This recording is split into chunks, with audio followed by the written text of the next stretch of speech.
Welcome back students. ये आपका BSc first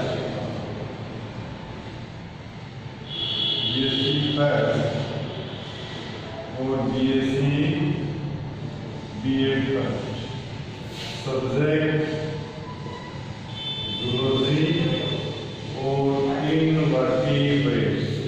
वो कौन सी है? इनवर्टिब्रेट। और पार्ट 1 रहेगा आपका ये प्रोटीन। ठीक है, देखिए स्टूडेंट्स, हम पढ़ रहे हैं एक प्रोटोजोअन्स एनिमल्स के बारे में। प्रोटोजोअन्स एनिमल्स जो है वो है आपका पैरामीशियम। हम तो पढ़ रहे हैं पैरामीशियम्स के बारे में पढ़ रहे हैं।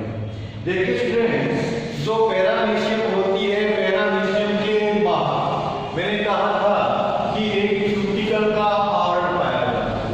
जो क्यूटिकल का आवरण होता है इसे हम क्या कहते हैं? इसे हम पेरिकल के नाम से जानते हैं। यानी कि पीछे की क्लास में हमने पैरामीशियम की संपूर्ण स्ट्रक्चर को देखा था और उसमें पेरिकल के बारे में हमने चर्चा की थी। और पैरामीशियम जो है, पैरामीशियम के पूरे शरीर के बाहर छोटे छोटे सीलिया पाए जाते हैं। और जो सीलिया होते हैं आपके जिस प्रकार से फ्लैजिला होते हैं, फ्लैजिला के समान ही स्ट्रक्चर के रूप में सीलिया होते हैं।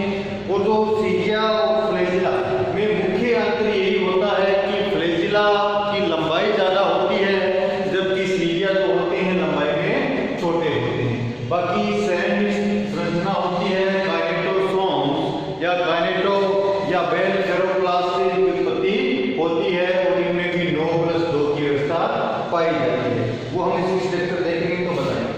देखिए स्टूडेंट्स, हम बात करते हैं कि ये पैरामीशियम जो है, पैरामीशियम सलीबर जंतु, इसके बाहर जो है क्या होता है?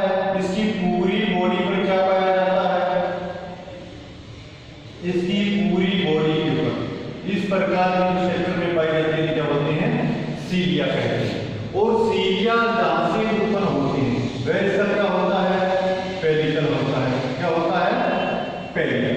अब देखिए स्टूडेंट्स कि जो इसका पेरिकल होता है, पैरामीशियम का जो पेरिकल होता है, हमने इसका एक सेक्शन काटा है, सेक्शन का एक डायग्राम में बनाया है।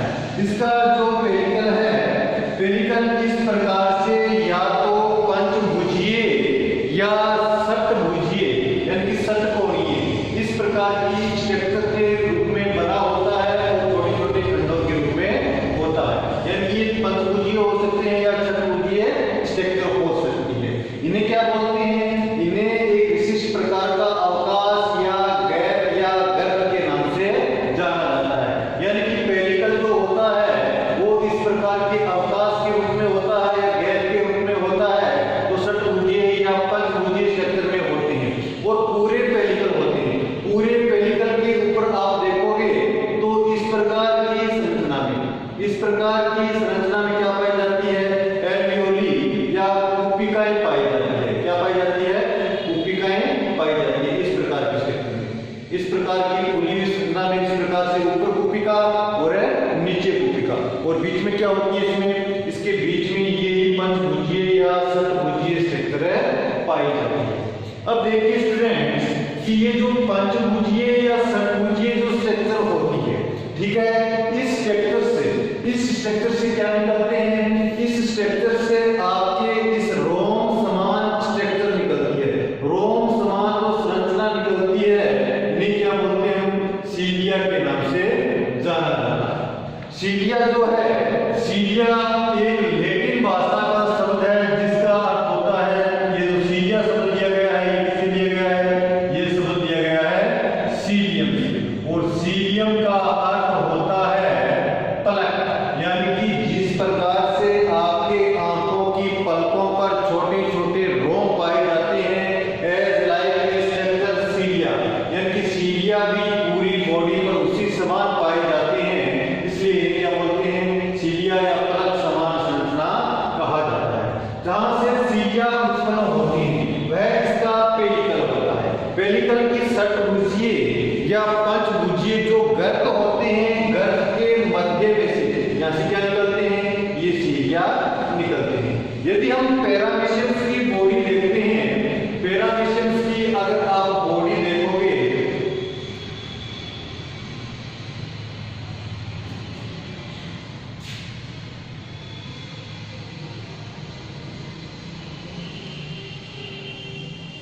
पैरामीशियम की बॉडी देखोगे तो इसके आंतरिक भाग में इस प्रकार की स्ट्रक्चर पाई जाती है। आंतरिक भाग में इस प्रकार की स्ट्रक्चर है पाई जाती है पूरी बॉडी, ठीक है।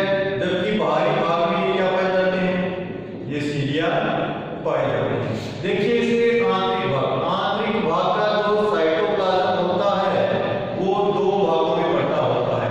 एक तो होता है एक्टोप्लाज्म के रूप में, एक्टोप्लाज्म को आप कॉर्टेक्स भी कह सकते हो, इसका कॉर्टेक्स पार्ट भी कह सकते हो।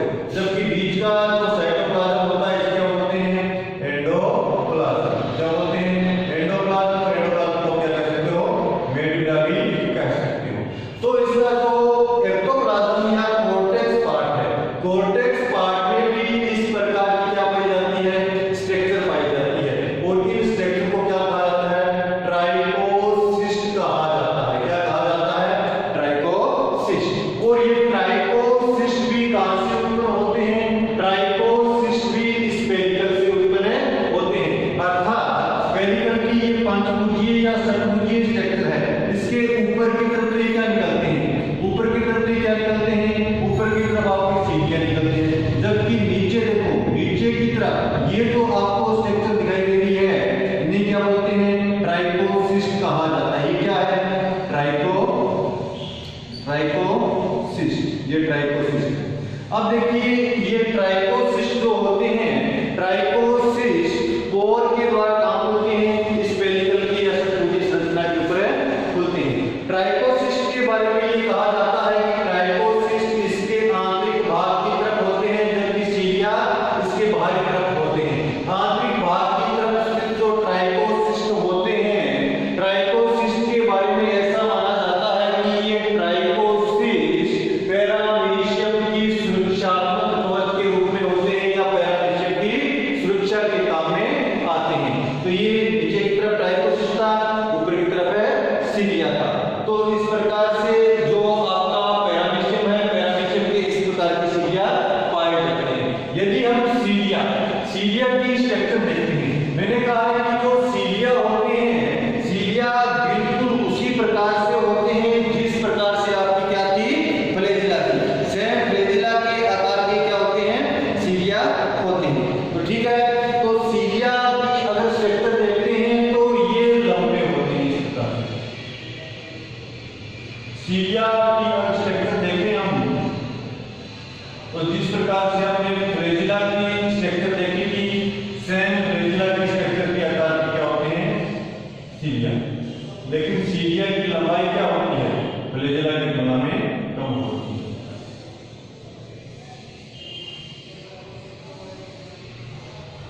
यानी कि ये इसके बाद सबसे बाहर इसमें क्या पाई जाती है, सबसे बाहर एक आउटर शीट पाई जाती है। क्या पाई जाती है, आउटर शीट।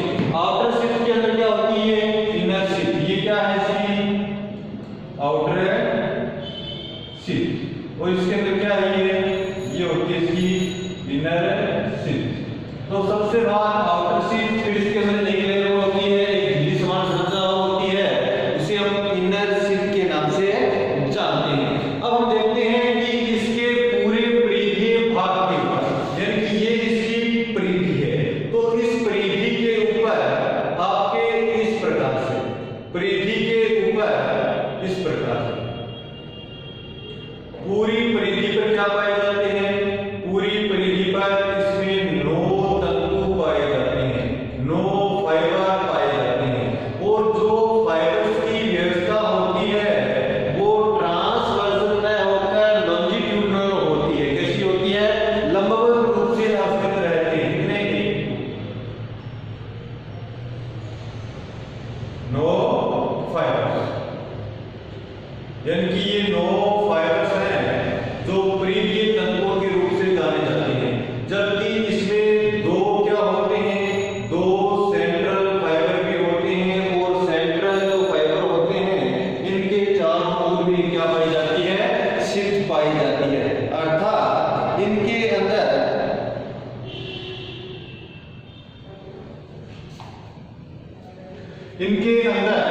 जो 9 तंतु होते हैं वो परिधि तक होते हैं। यदि इन तंतुओं की स्ट्रक्चर देखते हैं तो तंतु क्या होते हैं, इस प्रकार से लॉन्जिट्यूडिनल रूप से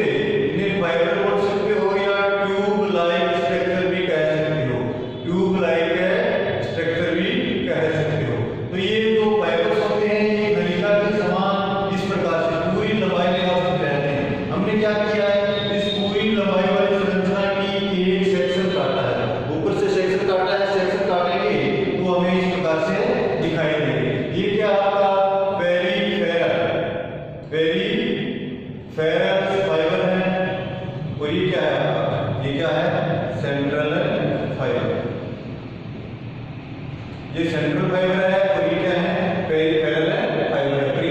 परिधिकल तो कितने हैं 9, सेंट्रल कितने हैं 2, अर्थात इनके जो सीलिया होती हैं, सीलिया के अंदर भी 9+2 की व्यवस्था पाई जाती है, और ये 9+2 की व्यवस्था उसी प्रकार से जिस प्रकार से क्या थी फ्लैजिला में पाई जाती है। तो ये इसके सीलिया हैं पैरामीशियम के, और ये पैरामीशियम के सीलिया गमन में काम में आते हैं, और गमन के लिए आपका अलग से टॉपिक है जिसपे प्रोटोजोमी गमन, उसमें गमन पढ़ेंगे इसमें सीलिया के द्वारा किस प्रकार से गमन होता है। ठीक है,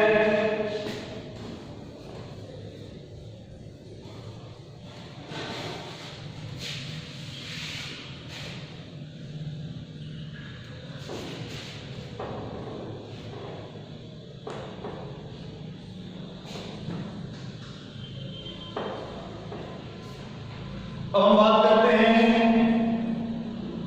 न्यूट्रिशंस की, बात करते हैं कि पोषण की बात करते हैं कि पैरामीशियम जो है ये एक प्राणी समभोजी है। क्या है, प्राणी समभोजी है, जो फाइटिंग एनिमल्स है, प्राणी समभोजी एनिमल्स है, और ये जलधारा में जो भोजन आता है उसी को क्या करता है ग्रहण करके अपना पोषण करने का कार्य करता है। तो जो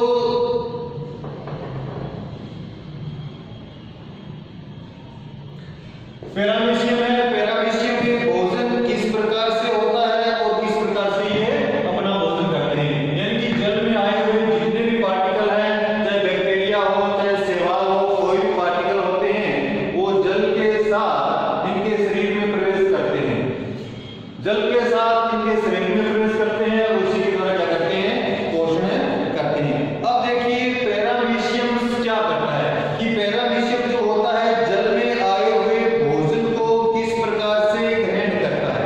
पैरामीशियम के अंदर पैरामीशियम का जो हम देखते हैं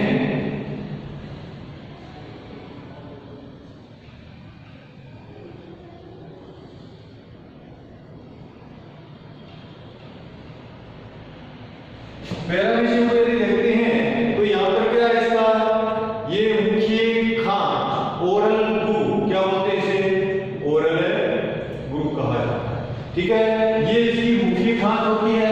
मुख्य खांच जलधारा में इस प्रकार से फैली रहती है। ये आपका इसका क्या पार्ट है, ये इंटीरियर पार्ट है, ये क्या है इसका पोस्टीरियर, ये इंटीरियर और ये क्या है पोस्टीरियर, यानी कि ये आगे वाला भाग है और नीचे कौन सा है इसका पीछे वाला भाग होता है।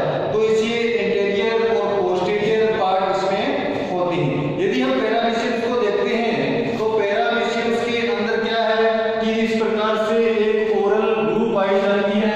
ओरल ग्रूव के नीचे इस प्रकार की स्ट्रक्चर होती है, ओरल ग्रूव के नीचे इस प्रकार की स्ट्रक्चर होती है। इसे हम क्या बोलते हैं, इसे हम बोलते हैं बक्कल कैविटी भी कहते हैं। क्या कहते हैं, बक्कल कैविटी, बक्कल कैविटी के नाम से भी जाना जाता है। ठीक है, इसके नीचे जो ये बक्कल कैविटी होती है, बक्कल कैविटी या वेस्टिब्यूल्स भी आप कह सकते हो। बक्कल कैविटी के नीचे आप क्या देखते हो कि यहाँ पर इस प्रकार की एक स्ट्रक्चर होती है, और इसके नीचे इस प्रकार की स्ट्रक्चर होती है।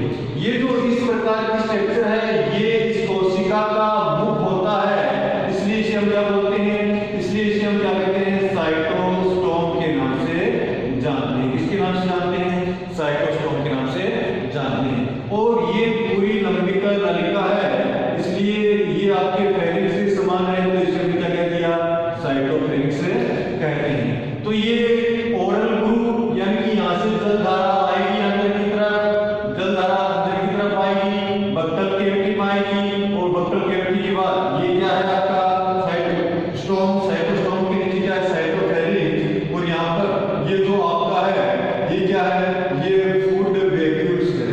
क्या है ये फूड वैक्यूल्स यानी कि खाद्य धानियां। मैंने कहा है कि इसमें खाद्य धानियां बनती रहती है, बिगड़ती रहती है, बनती रहती है, बिगड़ती रहती है। अब देखिए स्टूडेंट्स कि ये जो पैरामीशियम है ये भोजन किस प्रकार से ग्रहण करता है। हमें पता है कि पैरामीशियम की पूरी बॉडी के ऊपर सीलिया पाई जाती है।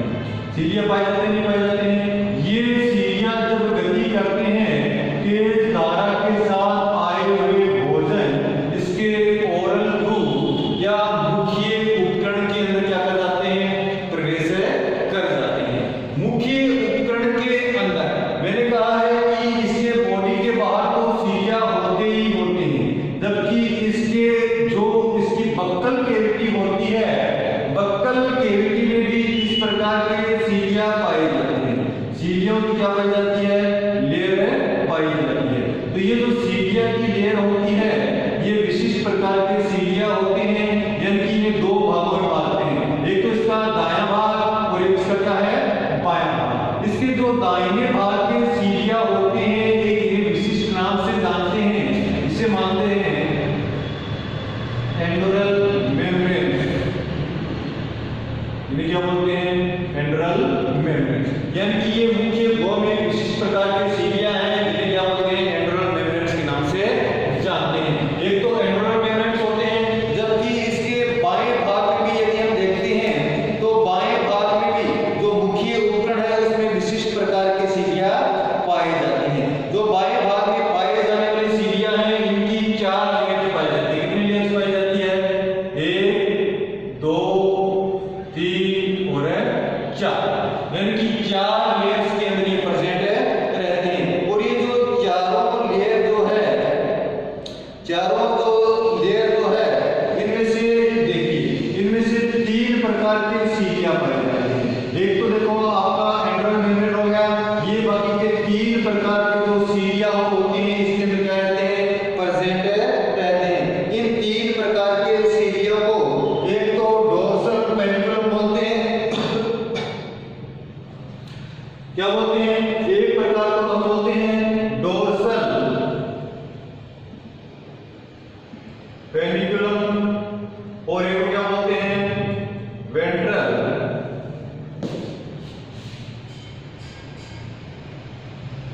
पेनिकुलम।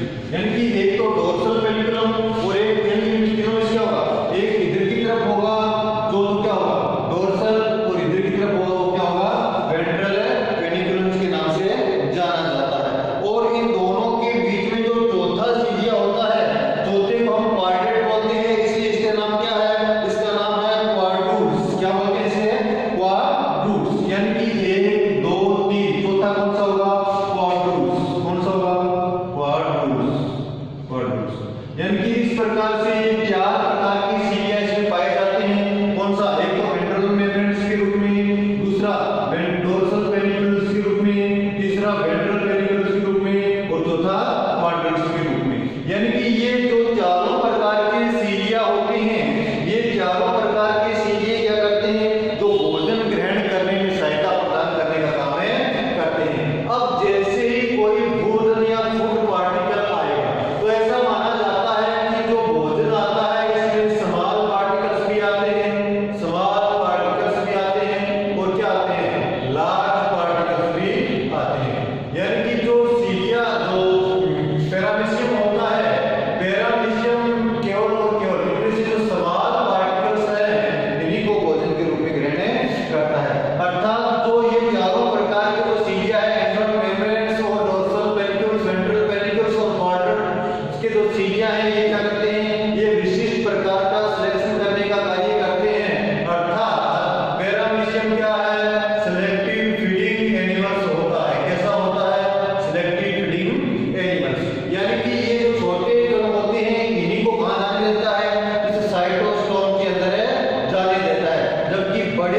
में क्या होगा कि ये जो फूड वेक्यूल्स है इसमें घूर्णन गति होती रहेगी और घूर्णन गति के कारण इसमें विशिष्ट प्रकार के पाचक एंजाइम मौजूद होते हैं। क्या मौजूद होते हैं? पाचक एंजाइम मौजूद होते हैं और ये पाचक एंजाइम की सहायता से भोजन को क्या करता रहेगा? पचाता रहेगा और भोजन पचाने के बाद इसकी दो मिश्रण या पारगम्यता के आधार पर इस पाउच को यानी कि फूड वेक्यूल्स को मेम्ब्रेन्स को पार करके साइटोप्लाज्म में आ जाते हैं। अंत में जो फूड वेक्यूल्स जो बचती है, फूड वेक्यूल्स के अंदर केवल क्या होते हैं? केवल और केवल एक्सक्रीटरी प्रोडक्ट बनते हैं यानी उत्सर्जित पदार्थ इसके अंदर पड़े रहते हैं और एक्सक्रीटरी प्रोडक्ट्स को बाहर निकालना इंसिजन कहलाता है। एक्सक्रीटरी प्रोडक्ट को शरीर से क्या कर दिया जाता है? बाहर निकाल दिया जाता है। बाहर निकालने की प्रक्रिया जो होती है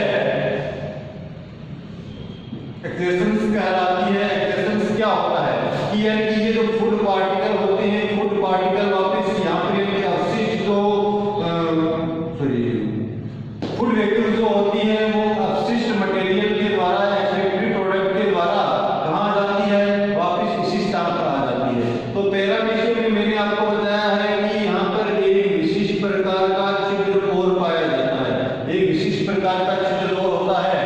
ये जो छिद्र होता है इसे क्या बोलते हैं? इसे हम बोलते हैं साइटोपाइप के नाम से जानते हैं। और ये जो साइटोपाइप है आपका, साइटोपाइप क्या करता है कि जो आपकी अवशिष्ट मटेरियल है, उत्सर्जित प्रोडक्ट है, उत्सर्जित प्रोडक्ट को क्या करेगा?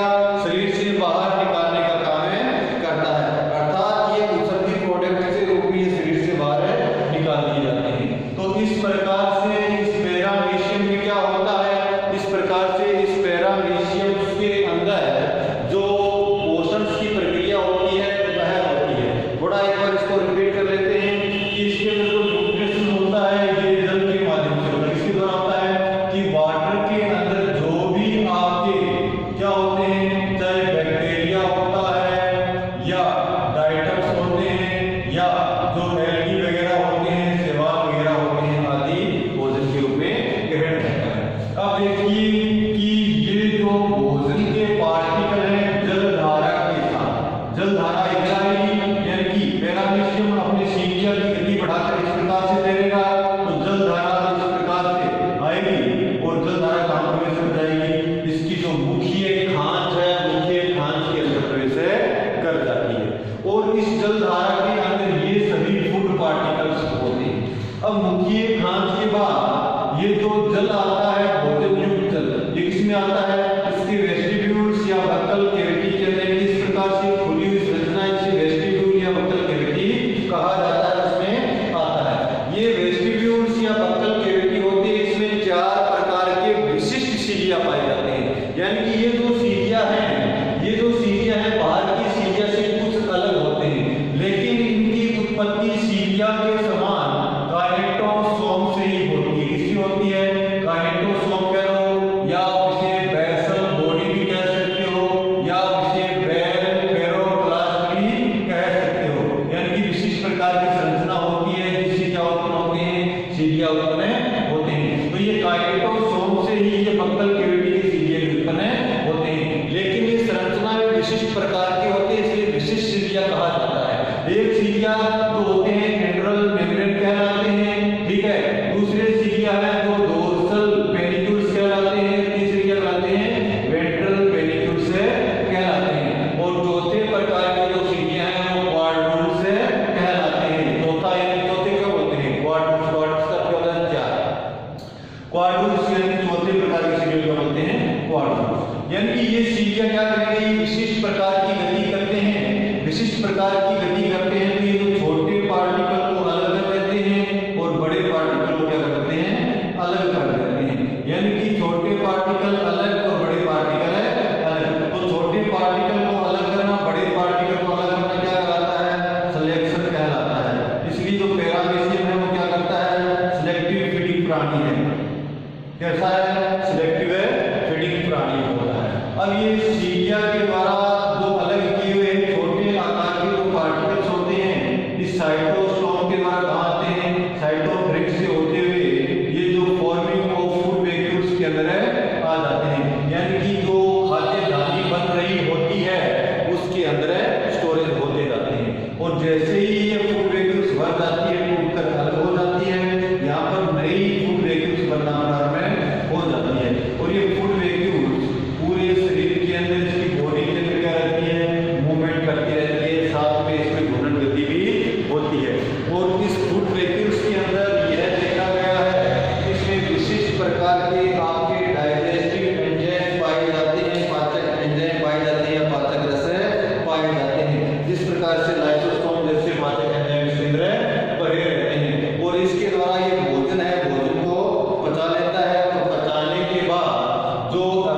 अवशिष्ट पार्टिकल्स के रूप में भोजन बनता है।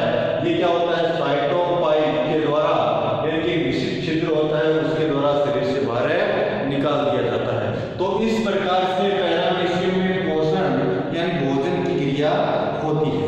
ठीक है, अब नेक्स्ट क्वेश्चन है, नेक्स्ट टॉपिक है आपका रेस्पिरेशन। क्या है, रेस्पिरेशन यानी कि श्वसन। यानी कि पैरामीशियम में श्वसन कैसे होता है। पैरामीशियम में श्वसन साधारण रूप है कि पैरामीशियम कहाँ पाया जाता है, वाटर के अंदर पाया जाता है। हमें पता है कि भोजन का जब पाचन होता है, श्वसन क्रिया होती है, तो क्या बनती है, अमोनिया बनती है, नहीं बनती है। तो अमोनिया जल में बहुत ज्यादा घुलनशील होती है, तो इसलिए क्या होता है, अमोनिया के साथ साथ क्या बनती है, कार्बन डाइऑक्साइड भी बनती है।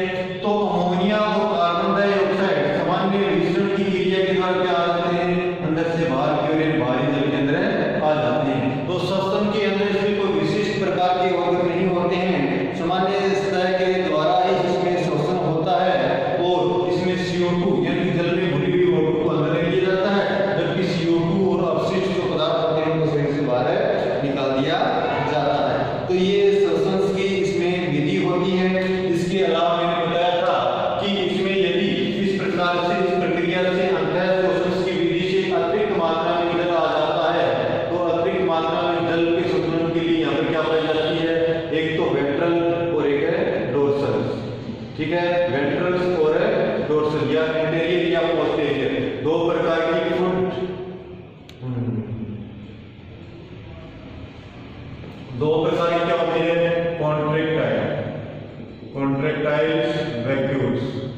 कॉन्ट्रैक्टाइल क्या होती है, वैक्यूल्स, यानी कि स्पुंसल रिक्ता होती है, एक ऊपर होती है और एक है ये नीचे स्पुंसल रिक्ता। ये रिक्ता क्या होती है, ये रेडियल कैनाल होती है, ट्यूब लाइक स्ट्रक्चर होती है। ट्यूब क्या होती है, यानी कि लंबी लंबी नलिकाओं के रूप में ट्यूब होती है। इस ट्यूब के माध्यम से जल स्पूल वैक्यूल्स में भरता जाता है, ट्यूब के माध्यम से जल स्पूल वैक्यूल्स में भरता जाता है।